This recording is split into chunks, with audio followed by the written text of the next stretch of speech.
बड़ी खबर आपको बता दें, बंगाल समेत 5 राज्यों के चुनाव में पहली बार सुरक्षा व्यवस्था एक कमेटी के माध्यम से तय किया जाएगा।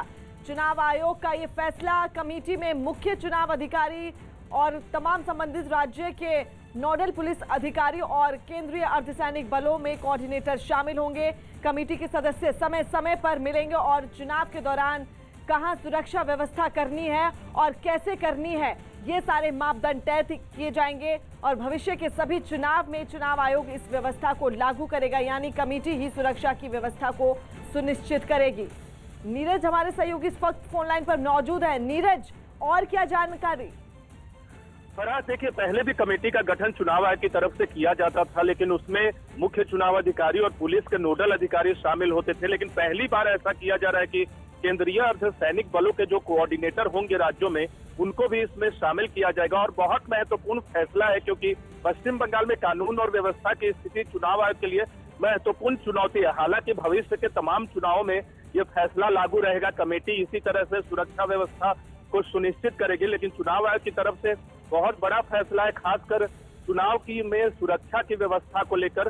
तो पहली बार चुनाव आयोग ने फैसला किया है और इस बात की उम्मीद है कि अगले हफ्ते से 1-2 दिन आगे चुनाव की घोषणा हो जाएगी पांचों राज्यों में, बंगाल, तमिलनाडु, केरल, पुदुचेरी और असम में। तो उससे पहले चुनाव आयोग ने सभी राज्यों को पत्र लिख के बता दिया है कि आप इस तरह से कमेटी का गठन करेंगे ताकि जो सुरक्षा बल है और पुलिस के जवान है उनको तैनात किया जा सके। बूथों की बात करें या फिर काउंटिंग सेंटर्स की बात करें। जी शुक्रिया नीरज। भारत और चीन के बीच एलएसी विवाद पर मोल्डो में 10वें दौर की बैठक में लद्दाख में पैंगोंग झील के अलावा दूसरी विवादित जगहों से सेनाएं हटाने पर चर्चा हुई। ये बैठक करीब 16 घंटे तक चली। मोल्डो में कल सुबह 10 बजे शुरू हुई बैठक देर रात 2 बजे तक चली। न्यूज 18 के संदीप बोल की खबर है कि इस बैठक में गोगरा, हॉट स्प्रिंग और डैपसोंग में सेना के हटने पर चर्चा हुई। बैठक को लेकर सेना की ओर से आज बयान जारी हो सकता है। यूपी के कासगंज में सिपाही की हत्या का मुख्य आरोपी और शराब माफिया मोती सिंह को पुलिस ने मुठभेड़ में मार गिराया। आरोपी के पास से पुलिस ने दरोगा से छीनी हुई सरकारी पिस्तौल बरामद करने का दावा किया है। आरोपी मोती सिंह पर पुलिस ने 1 लाख का इनाम घोषित किया था। आपको बता दें, 9 फरवरी को शराब माफिया मोती सिंह ने अपने साथियों के साथ मिलकर पुलिस टीम पर हमला किया था, जिसमें एक कांस्टेबल शहीद हो गया था, जबकि एक दरोगा को भी गंभीर चोट आई थी। इस इनामी बदमाश के साथ पुलिस की मुठभेड़ हुई। उस मुठभेड़ के दौरान मोती गंभीर रूप से घायल हो गया, जिसे जिला चिकित्सालय में इलाज हेतु रवाना किया गया। डॉक्टरों द्वारा उसको मृत घोषित कर दिया गया। उसके कब्जे से जो सरकारी पिस्टल लूटी गई थी वो बरामद कर ली गई है। साथ ही अवैध तमंचा व कारतूस बरामद हुआ है। उसके 2 साथी जो कि उसके भाई हैं, मोहर व मानपाल, वो भागने में सफल हो गए हैं। पुलिस टीम उनके पीछे काम्बिंग और रश कर रही है। शीघ्र ही उनकी भी गिरफ्तारी करके आपको अवगत कराया जाएगा। 5 राज्यों में होने वाले विधानसभा चुनाव और किसान आंदोलन के बीच आज बीजेपी की बड़ी बैठक होगी। प्रधानमंत्री नरेंद्र मोदी सुबह 10 बजे इस बैठक का उद्घाटन करेंगे। पीएम इस बैठक को संबोधित भी करेंगे और एनडीएमसी सेंटर में होने वाली इस बैठक की अध्यक्षता बीजेपी के राष्ट्रीय अध्यक्ष जेपी नड्डा करेंगे। बैठक शाम 5 बजे तक चलेगी, जिसमें सभी राज्यों के प्रदेश अध्यक्ष, संगठन मंत्री, प्रभारी और सह प्रभारी हिस्सा लेंगे। आपको बता दें, बीजेपी संसदीय बोर्ड के सभी सदस्य भी इस बैठक में मौजूद रहेंगे और कोरोना काल शुरू होने के बाद बीजेपी नेताओं की ये बड़ी बैठक होगी, पहली बड़ी बैठक हो। बैठक में अगले कुछ महीनों में पश्चिम बंगाल, असम, तमिलनाडु, केरल और पुदुचेरी में होने वाले चुनावों में बीजेपी की रणनीति पर भी विशेष तौर पर चर्चा की जाएगी।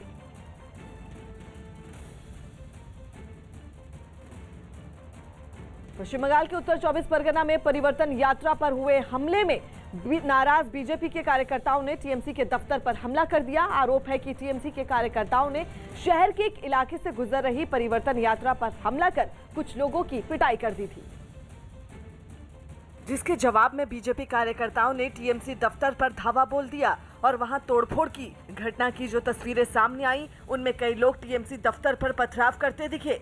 कुछ पुलिस वालों ने उन्हें रोकने की कोशिश की, लेकिन गुस्से से भरे लोगों के सामने उनकी एक न चली। एक दूसरी तस्वीर में कुछ लोग वहां खड़ी एक गाड़ी को भी निशाना बनाते नजर आए। आरोप है कि इस घटना से पहले टीएमसी कार्यकर्ताओं ने बीजेपी की परिवर्तन यात्रा पर हमला किया था, जिसका एक वीडियो भी सामने आया, जिसमें बीच सड़क पर कई लोग पुलिस वालों के सामने बीजेपी के कुछ कार्यकर्ताओं को बुरी तरह पीटते हुए दिखाई दिए, जिसके बाद उन्हें घायल हालत में अस्पताल में भर्ती करवाया गया।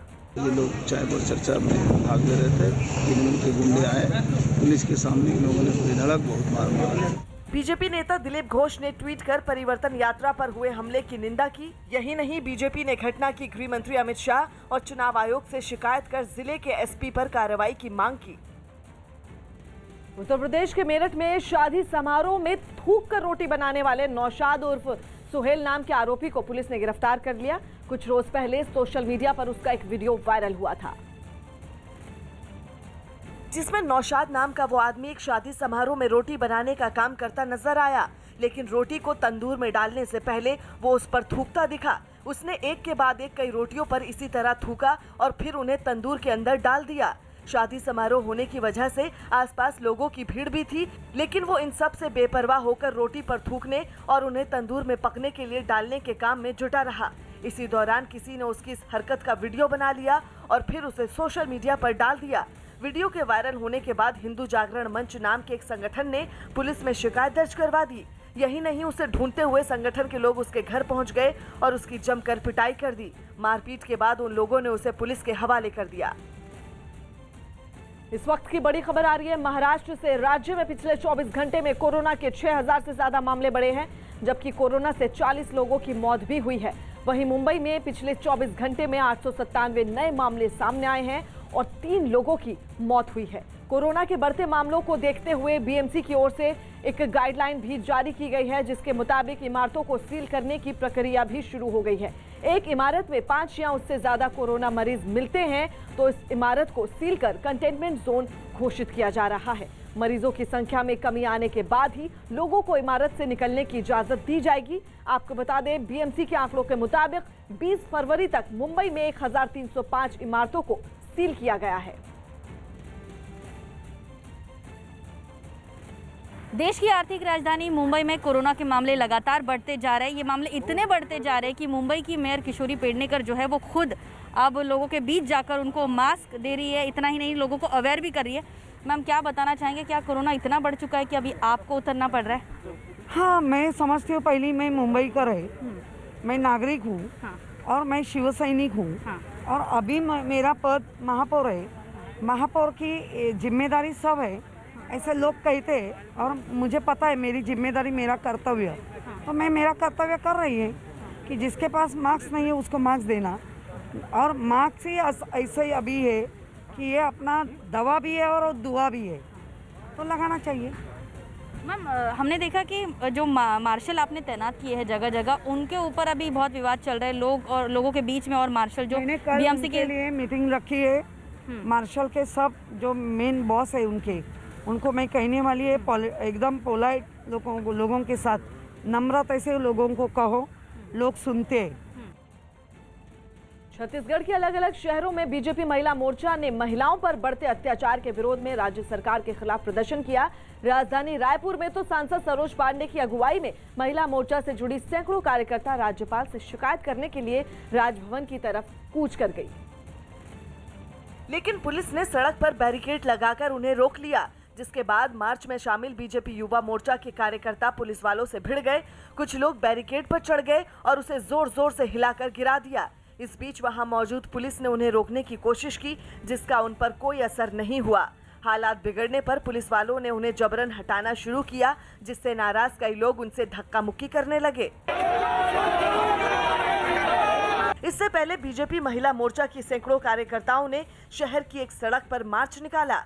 कुछ महिलाएं नारे लिखी तख्तियां लेकर चलती दिखाई दी, तो कुछ पार्टी का झंडा लिए नजर आईं। इतना ही नहीं, इस दौरान उन्होंने नारे भी लगाए।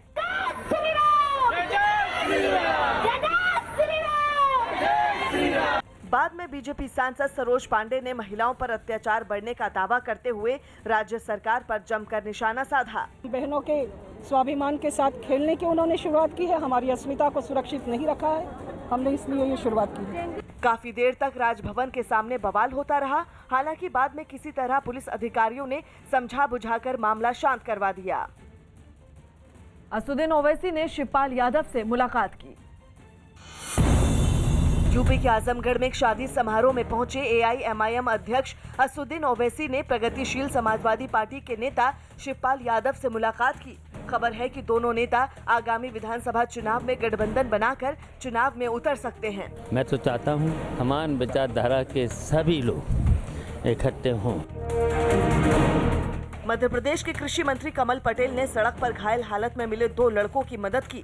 कमल पटेल बैतूल से हरदा जा रहे थे, तभी रास्ते में उन्हें बीच सड़क पर घायल हालत में 2 लड़के दिखे। उन्होंने अपनी गाड़ी रुकवाई और दोनों को इलाज के लिए अस्पताल भिजवाया। वाराणसी में आयोजित कृषि प्रदर्शनी में पहले दिन काफी तादाद में लोग पहुंचे। इस प्रदर्शनी में किसानों को कम लागत में अच्छी उपज प्राप्त करने की तकनीक बताई जा रही है। यूपी के कानपुर में पुलिस ने नाबालिग लड़की के गैंगरेप के आरोप में 3 लोगों को गिरफ्तार कर लिया।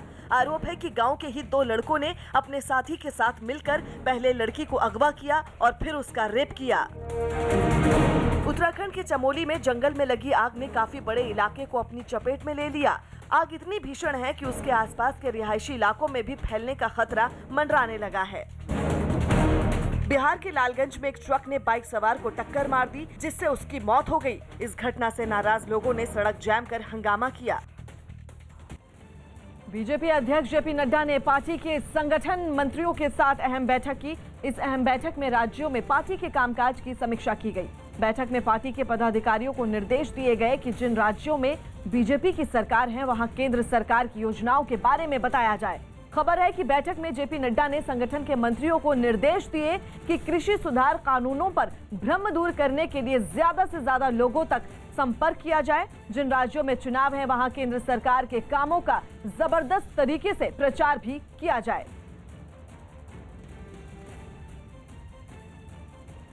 देश की राजधानी दिल्ली से हैरान करने वाला एक वीडियो सामने आया है, जहां हथियारबंद बदमाशों ने एक प्रॉपर्टी डीलर के ऑफिस में काम करने वाले कर्मचारी को गोली मार दी, जिसमें वो घायल हो गया। दिन दहाड़े हुई इस घटना की तस्वीरें वहां लगे एक सीसीटीवी कैमरे में रिकॉर्ड हो गई, जिनमें एक तस्वीर में प्रॉपर्टी डीलर के ऑफिस में 2 बदमाश वहां काम करने वाले कर्मचारी के पीछे पीछे दाखिल होते दिखे। एक बदमाश के हाथ में पिस्तौल दिखाई दी, जिसने दूसरे बदमाश के इशारे पर पीछे से कर्मचारी के एक पैर में गोली मार दी। इससे पहले कि वो कर्मचारी कुछ कर पाता, बदमाश ने उसके दूसरे पैर में भी गोली दाग दी। दोनों पैरों में गोली लगने के बाद वो आदमी पास में मौजूद सोफे पर बैठ गया, जबकि दोनों बदमाश वहां से निकल गए। लेकिन थोड़ी दूर जाने के बाद एक बदमाश लौटा और उसने उसके हाथ में एक पर्चा थमा दिया।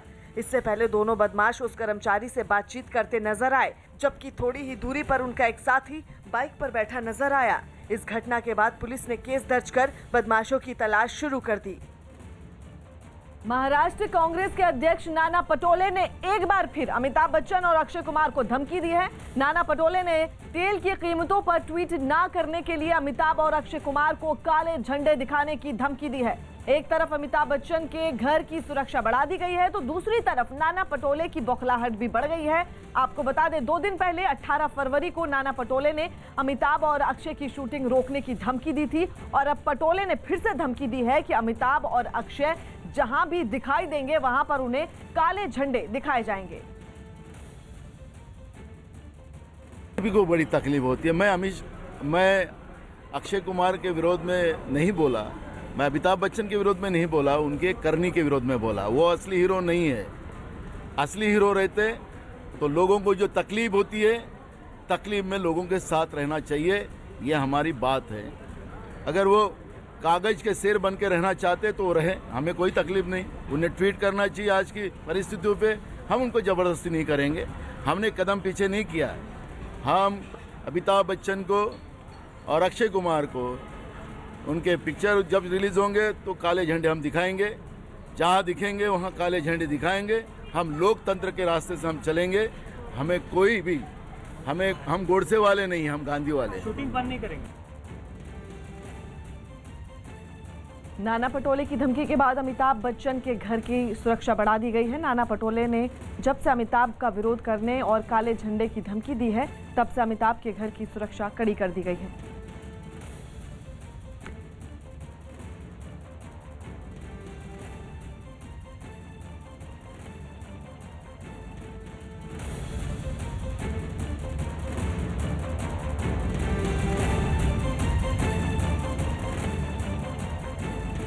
बंगाल में इस बार भी सत्ता का ख्वाब देख रही ममता बनर्जी बीजेपी से इस कदर डर गई हैं कि पार्टी को एक बार फिर चुनावी स्लोगन बदलना पड़ा है। इस बार ममता बनर्जी ने पार्टी के नए स्लोगन के जरिए बंगाल के सेंटीमेंट को छूने की कोशिश की है।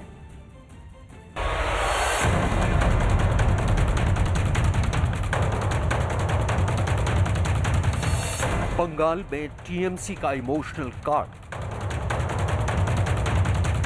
नए स्लोगन के सहारे सियासत चमकाने की कोशिश।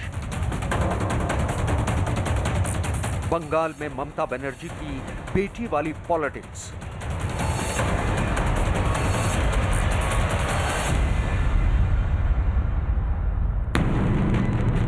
लोकतंत्र के उत्सव में प्रयोग धर्मिता के अपने ही मायने हैं। कौन सा प्रयोग कब, कहां और कैसे कारगर साबित होगा, ये सत्ताधारी पार्टियों को बखूबी आता है। लगातार खिसक रहे सियासी जनाधार ने एक बार फिर ममता बनर्जी को भी प्रयोगों की पॉलिटिक्स की तरफ मोड़ दिया है। इसी कड़ी में कोलकाता से आई इन तस्वीरों ने ममता बनर्जी के इरादों को जाहिर कर दिया है। विधानसभा चुनावों में जीत की हैट्रिक लगाने के इरादे से ममता बनर्जी ने नए चुनावी स्लोगन के जरिए इमोशनल कार्ड खेल दिया है। पार्टी का नया चुनावी स्लोगन है बांग्ला निजेर मयके इचाय, यानी बंगाल अपनी बेटी को चाहता है। একটা স্লোগানকে সামনে রেখে তৃণমূল কংগ্রেস মানুষের কাছে যেতে চায়, বাংলা নিজের মেয়েকেই চায়। এই স্লোগানের মধ্য দিয়েই বাংলার মানুষের কাছে তৃণমূল কংগ্রেসের শত সহস্র সহকর্মী পৌঁছবেন। मां और बेटी का ये रिश्ता ममता बनर्जी को चुनावों से ठीक पहले क्यों याद आ रहा है, इसके पीछे भी अपनी ही कहानी है। ममता जानती हैं कि 2019 के लोकसभा चुनावों में बीजेपी उनकी पार्टी को कितना बड़ा झटका दे चुकी है और ऐसी ही तस्वीर इस बार कुछ विधानसभा चुनावों को लेकर देखी जा रही है। माना जा रहा है कि 200 प्लस का दावा करने वाली बीजेपी विधानसभा चुनावों में भी बड़ा उलटफेर कर सकती है। टीएमसी को पता है कि जरा सी रणनीतिक चूक पार्टी के सपने को तोड़ सकती है। इसके अलावा ममता बनर्जी ये भी जानती हैं कि बीजेपी में शामिल हो चुके टीएमसी के बागी नेता उन्हें कहां-कहां नुकसान पहुंचा सकते हैं। टीएमसी जानती है कि करीब 1.5-2 सालों से बीजेपी ने बंगाल में अपने जनाधार को कितना मजबूत कर लिया है। साथ ही ओवैसी का चुनाव मैदान में उतरना भी टीएमसी के लिए मुश्किलें पैदा कर सकता है, जिसका फायदा सीधे सीधे बीजेपी को मिल सकता है। इतना ही नहीं, टीएमसी के खिलाफ बीजेपी की आक्रामक रणनीति भी मुसीबत से कम नहीं है। अब जरा बंगाल बीजेपी प्रभारी कैलाश विजयवर्गीय के इस ट्वीट को ही देख लीजिए। ममता बनर्जी ने नंदीग्राम से विधानसभा चुनाव लड़ने की घोषणा की है, पर उन्होंने ये नहीं कहा कि वो सिर्फ यहीं से मैदान में उतरेंगी। यदि उनको अपनी जीत का भरोसा है तो ये घोषणा भी करें, वरना ये समझा जाएगा कि आपको नंदीग्राम पर भरोसा नहीं। यही वजह है कि चुनाव से ठीक पहले टीएमसी ने अपना ये नया स्लोगन जारी किया। पार्टी का दावा है कि ये फैसला दिल और दिमाग से लिया गया है। You can also clearly understand this message. So it's a very simple message. It's an honest message. It's a direct message. It's a message from here. It's also a message from here. No, one slogan, and that is Bangla Nijer Mekei Chai. So that's the slogan. It's a positive slogan. ममता का नया slogan Bengal की बेटी वाले sentiment से जुड़ा हुआ है। लंबे समय से बाहरी और भीतरी की राजनीति करती आ रही टीएमसी ने इस स्लोगन से पार्टी में प्राण फूंकने की कोशिश की है। टीएमसी इस स्लोगन के जरिए ये बताने की कोशिश कर रही है कि ममता बंगाल की बेटी हैं और बीजेपी बाहरी शक्ति। शुभेंदु अधिकारी हमारे साथ, हम उनसे बात करते हैं। सर, दीदी ने अपना स्लोगन लॉन्च किया कि बंगाल अपनी बेटी को ही चाहता है। दीदी की स्लोगन नहीं है ये, जो 500 करोड़ वो जो काटमानी लेकर जो उसको बिहार से लाया ना, जिसका इंटेलिजेंस खरीद के चुनाव जीतना चाहता है, वो उसका है। वो आईपैक का स्लोगन है। ये स्लोगन बंगाल में रिजेक्टेड। वैसे ये कोई पहला मौका नहीं है जब ममता बनर्जी की तरफ से को नया स्लोगन दिया गया है। पहले भी कई मौके आ चुके हैं जब ममता बनर्जी ने जनता को लुभाने के लिए स्लोगन का सहारा लिया। लेकिन टीएमसी से बीजेपी में शामिल हुए शुभेंदु अधिकारी की नजर में नए स्लोगन के कोई मायने नहीं है। पहले दीदी का बोला, दीदी के बोलो, रिजेक्टेड। दूसरा बांग्लार गर्व, रिजेक्टेड। तीसरा दीदीर दूध, ऑल्सो रिजेक्टेड, ये भी रिजेक्ट होने वाला है। अपने प्रदेश बनाने का घटिया काम ये कर रहा है, इसको जनता नकार देगा। इस बार इशू यही है, एक तो विकास, दूसरा बेरोजगार नौजवान की नौकरी और तीसरा सेंट्रल स्टेट का रिलेशन, डबल इंजन का सरकार और चौथा काटमानी तोलाबाजी का खिलाफ इस बार चुनाव होगा। तुष्टीकरण के खिलाफ घुसपैठियों के खिलाफ चुनाव होने वाला। बंगाल विधानसभा चुनाव हर बार की तरह इस बार भी चुनौतियों से भरा है। सियासी हिंसा की आग ने कई जिलों को अपनी शिकंजे में कस रखा है। बीजेपी लगातार टीएमसी कार्यकर्ताओं पर हमले का आरोप लगा रही है। बैरकपुर से आई इन तस्वीरों को बंगाल में राजनीतिक हिंसा की एक बानगी माना जा सकता है। बीजेपी के अल्पसंख्यक वर्ग की ओर से चाय पर चर्चा कार्यक्रम आयोजित किया गया था, लेकिन आरोप है कि टीएमसी के कार्यकर्ताओं ने अचानक यहां हमला बोल दिया।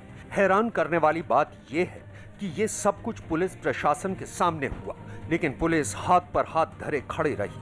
यही वजह है कि कश्मीर से सीआरपीएफ की कई कंपनियां बंगाल के अलग अलग जिलों में तैनाती के लिए पहुंच चुकी हैं। बीजेपी का आरोप है कि बंगाल में कानून व्यवस्था का मामला अब हाथों से निकल चुका है।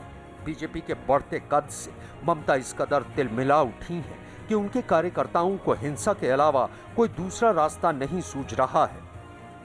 जो हिंसा है, आपके आज कार्यकर्ता, हिंसा टीएमसी की देन है और हिंसा मुक्त करने के लिए ही पश्चिम बंगाल के लोग कमल का समर्थन कर रहे हैं। कमल खिलाने के लिए जनता सड़कों पर है, सैलाब उमड़ रहा है और भाजपा की सरकार बनने जा रही है और हम लोग 200 प्लस सीटें पश्चिम बंगाल में जीतने जा रहे हैं।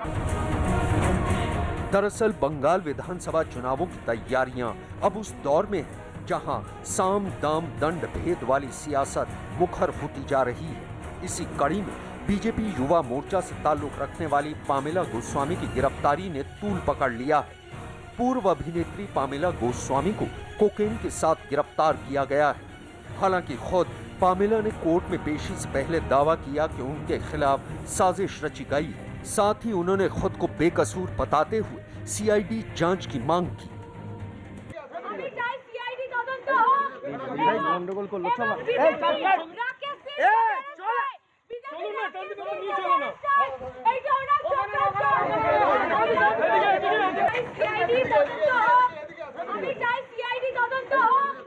गंडगोल को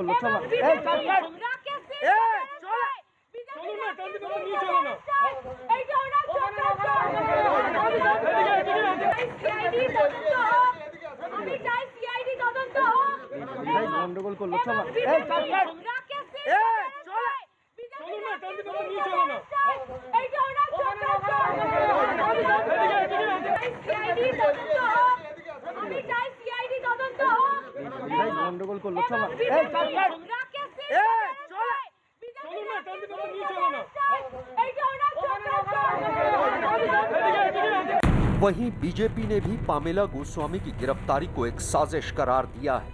इतना ही नहीं, पार्टी ने ममता बनर्जी के भतीजे अभिषेक बनर्जी को भी इस मामले में घसीट लिया है। पामेला गोस्वामी की गिरफ्तारी को लेकर देखिए, पुलिस का मामला इन्वेस्टिगेशन कर रहा है। मेरा जो सोच है उसकी फंसाया है, ये एक तरीका है, भतीजा का तरीका। बंगाल बीजेपी के अध्यक्ष दिलीप घोष ने भी पामेला गोस्वामी का बचाव किया है। साथ ही उन्होंने दावा किया है कि पश्चिम बंगाल में उनकी ही नहीं दूसरी पार्टी के नेताओं को भी ऐसे मामलों में साजिश के तहत फंसाया जा चुका है। বলার কিছু নেই, কিন্তু যে অপরাধে ওকে ধরা হয়েছে অপরাধের জন্য তার আইন আছে, কিন্তু এরকম বহু কার্যকর্তাকে গাঁজার কেস দিয়ে ঢোকানো হয়েছে। 6 কিলো গাঁজা, 8 কিলো গাঁজা, আর একজন তো পুরুলিয়ার টিচার এখনও সে জেলে আছে 3 বছর ধরে গাঁজার কেসে। তো এই ধরনের বহু কেস আমাদের কর্মী, এমনকি অন্য পার্টির কর্মীদেরও দেওয়া হয়েছে। সত্যি সত্যি এটা চক্রান্ত নাকি ও দোষী, এটা আগে প্রমাণ হওয়ার দরকার আছে। আর তারপরে যদি দোষী তো সে তো আইনের জন্য আইন তার ঠিক করবে, সে নিয়ে আমাদের কিছু বলার নেই। কিন্তু এই ধরনের চক্রান্ত করে যে আমাদের কর্মীদের ফাঁসানো হয় তার বিরুদ্ধে আমরা আন্দোলন করব। राजनीतिक हिंसा और आरोप प्रत्यारोप की इस घड़ी के बीच बीजेपी और टीएमसी ने चुनाव में बाजी मारने के लिए एड़ी चोटी का जोर लगा दिया है। लेकिन तय जनता को ही करना है कि उसे सियासत का स्लोगन रास आता है या फिर बीजेपी के बंगाल परिवर्तन का वादा। क्योंकि इतना तय है कि चुनावों से पहले जो जनता की नब्ज को भांप लेगा वही जनता के दिलों पर भी राज करेगा।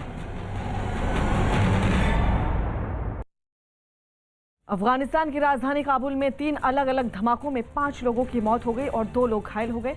बताया गया कि पहले 2 विस्फोट 15 मिनट के अंदर हुए और तीसरा धमाका एक पुलिस गाड़ी को निशाना बनाते हुए 2 घंटे बाद हुआ, जिसने पूरे इलाके को थर्रा दिया। धमाके की आवाज से पुलिस की गाड़ी के परखच्चे उड़ गए और उसके मलबे सड़क पर काफी दूर तक बिखर गए।